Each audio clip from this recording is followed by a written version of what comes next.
magiging dahilan para itigil ang trial by publicity laban sa kanya. Yan po ngayon ang pinag-uusapan ng Senado, no? Kung dapat bang arestuhin itong si Pastor Apollo Kibuloy for contempt dahil hindi raw siya sumipot matapos siya mabigyan ng summons na umapir.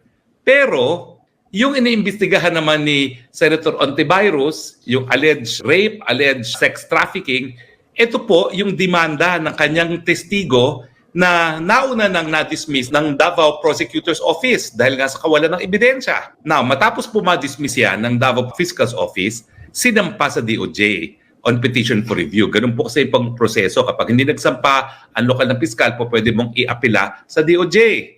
At siyempre, hindi naman tayo nagtataka na binaliktad ng DOJ ang desisyon ng mga lokal na piskal na nakakaalam ng actual na pangyayari at ngayon ay dinesisyonan na sampahan si Pastor Kibuloy. Alam